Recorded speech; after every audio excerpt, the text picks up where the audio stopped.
Good evening. You are watching the news from the Sultanate of Oman television. First, the headlines. His Excellency Minister of Energy and Minerals confirms that the Sultanate of Oman is moving forward to reach production of 30% of electricity from renewable energy by 2030.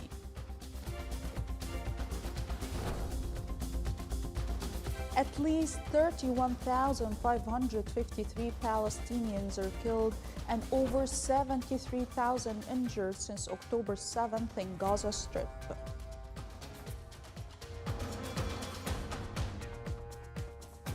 And two were killed in shelling of Russian border city Belgorod.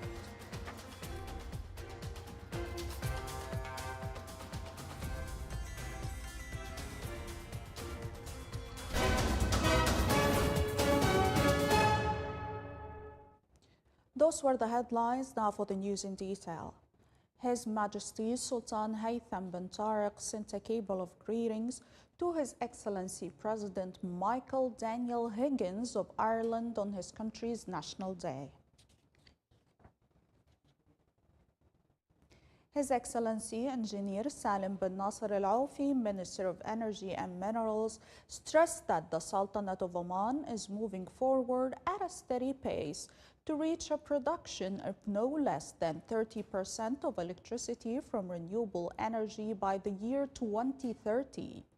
He added that the oil and gas sectors are currently working to stop the routine burning process, while some industrial regions and cities are seeking to find an environmentally friendly energy alternative, giving local products more competitiveness in global markets. He said that some government institutions have made an effort of achieving the Sultanate of Oman's plan for zero carbon neutrality by 2050, while others are still in the process of searching for projects that will reduce carbon emissions. He added that several projects have been announced in the power sector, including two projects, Manah 1 and Manah stations, and preparations are for every 3 stations, in addition to the announcement for 5 new stations for producing electricity from wind energy.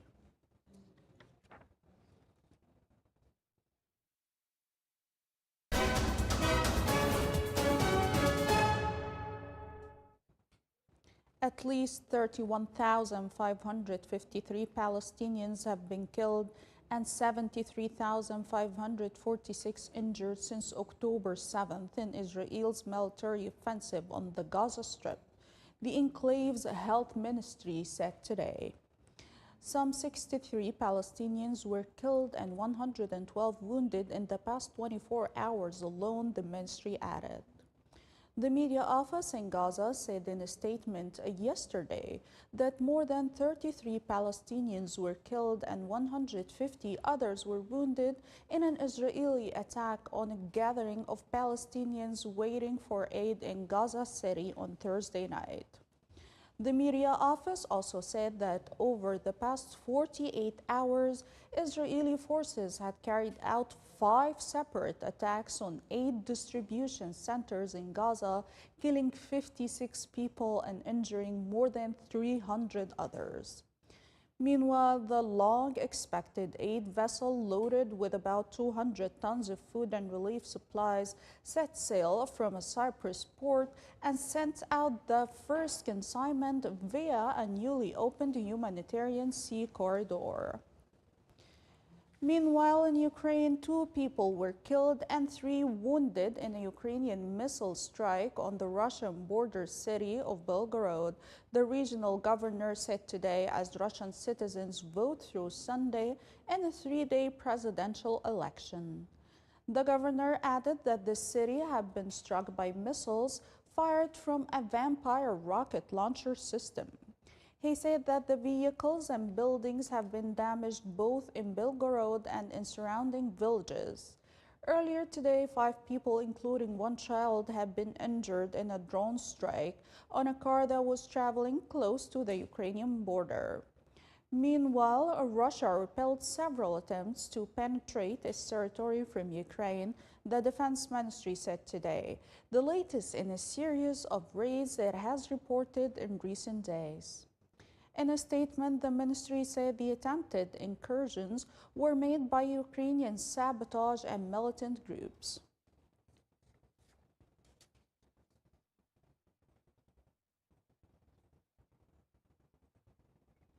Following his meeting with German Chancellor Olaf Scholz and Polish Prime Minister Donald Tusk, French President Emmanuel Macron said that the three countries remain united and energized when it comes to supporting Ukraine. The common will is to support Ukraine for as long as necessary and not to allow Russia to win its war of aggression. He said, however, Macron said Ukraine backers would never take the initiative to escalate the conflict.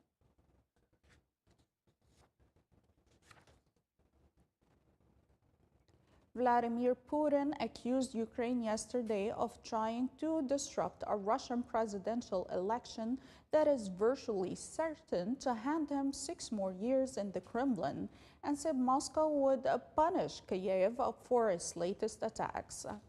Millions of Russians cast their ballots across the country's 11 time zones, with officials putting turnout on day one at more than 35%. The Ukraine war cast a shadow over voting, with what Putin said was repeated shelling of Russia's western regions, an attempt by 2,500 Ukrainian proxies to cross into 2 Russian regions with tanks. More than 114 million Russians are eligible to vote, including in what Moscow calls its new territories, 4 regions of Ukraine that its forces only partly controlled, but which it has claimed as a part of Russia.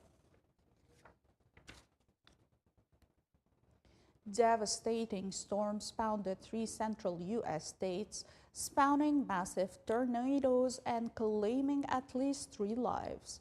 The powerful storms raked through the adjoining states of Kentucky, Indiana, and Ohio.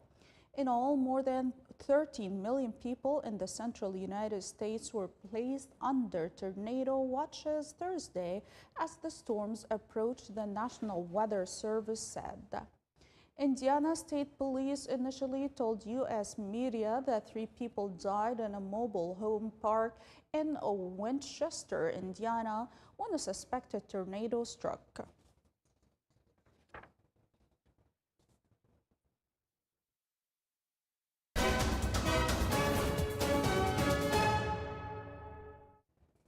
The production of automobile fuel by refineries and petroleum industries in the Sultanate of Oman increased by 57.4% at the end of January 2024 compared to December of the year 2023.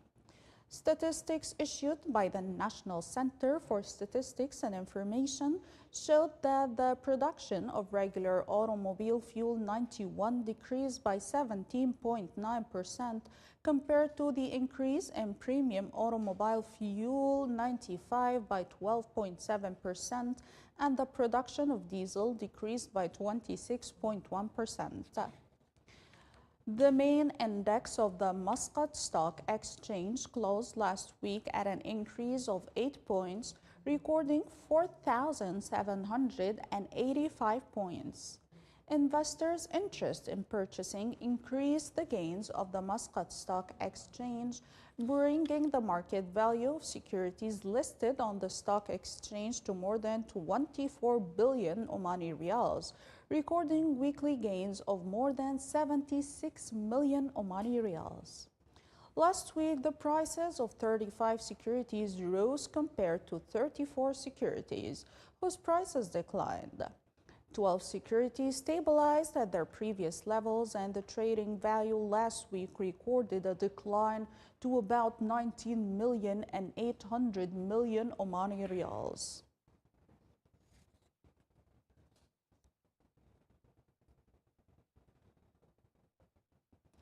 The number of visitors to the Wilaya of Al-Jabal Al-Akhdar in the Dakhiliya Governorate during the past year was approximately 206,000 visitors, according to statistics issued by the National Center for Statistics and Information. The Wilaya of Al-Jabal Al-Akhdar has an exceptional climate throughout the year, which makes it one of the tourist destinations visited by visitors from inside and outside the Sultanate of Oman. The number of existing and licensed hotel establishments with a classification of 3 to 5 stars in the state has reached 20 establishments, and the total number of rooms in these establishments reaches 726 rooms of various sizes.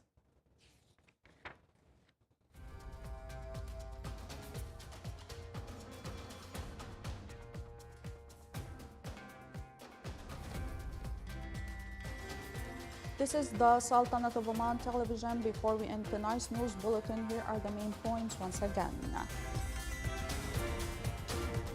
His Excellency Minister of Energy and Minerals confirms that the Sultanate of Oman is moving forward to reach production of 30% of electricity from renewable energy by 2030. At least 31,553 Palestinians are killed and over 73,000 injured since October 7th in Gaza Strip.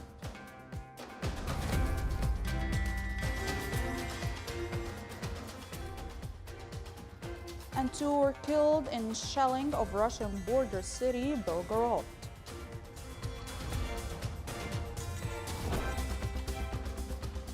With that, we come to the end of tonight's news bulletin from all of us here at the newsroom and the studios. Thank you for watching and have a good night.